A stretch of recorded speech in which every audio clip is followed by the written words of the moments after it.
hari ukuntu umuntu aba ari mu rukundo akazashiduka we n'umukunzi baratandukanye, noneho ukibaza ngo ese ni ikihe kintu naba narakoze, ni gusa naba narakoze rituma njye n'umukunzi wadushwana, nyine ugasanga ntabwo uri kubyumva neza. Dore bimwe mu bintu bitatu bishobora gutuma wowe n'umukunzi mutandukana. Ushobora gusanga warakoze kimwe mu cya mbere cyangwa icya kabiri cyangwa icya gatatu, dore ko kenshi icya gatatu ari nacyo gikunda kutugora, wowe twe tubyita ibyoroshye.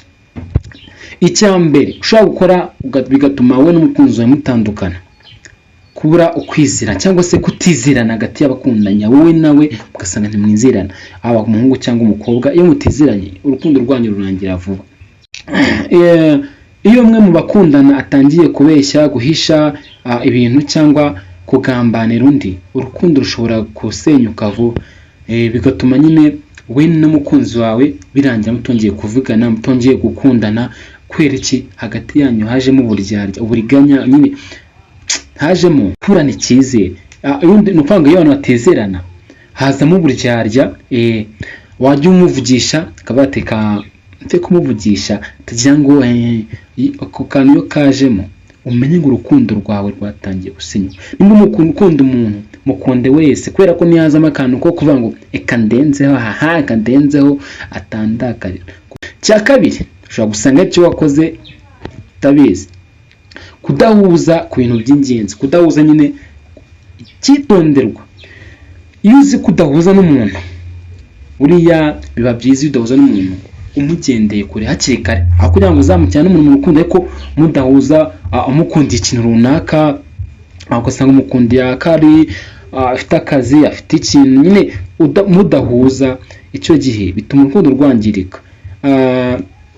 Cyangwa wasanga iyo mubana wambwira iki, wamuha igitekerezo bati twakora iki, kumva ntabwo ari kubyumva neza, bishobora gutuma urukundo rwangirika vuba. Iyo anafite ibitekerezo bitandukanye, cyane ku by'ibanze nk'imyemerere, buriya n'imyemerere, buriya ikintu gishobora gutuma abantu batandukana n'imyemerere, ndetse n'ejo hazaza ko bubaka urugo n'ibindi nyine byatuma udahuza n'umukunzi wawe, bishobora gutuma urukundo rwanyu rurangira vuba. Icya gatatu ari nacyo cyane, kino kintu cya gatatu usanga aricyo benshi dukunda kugwamo.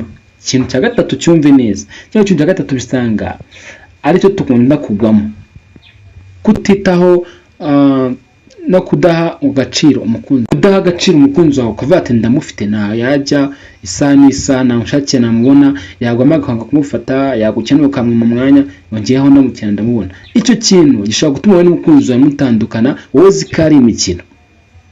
Iyo umwe akita ku wundi ntamugaragarize urukundo cyangwa amarangamutima, cyangwa akamuca inyuma, bitera nyine kwangirika k'umubano ku buryo ushobora kurangira vuba, bigatuma we n'umukunzi wawe mutandukana. Nimba ushaka yuko nagukorera ikindi kintu ku bijyanye n'urukundo, kora subscribe, wandike muri comment ngo kora iki. narababwiye sawa.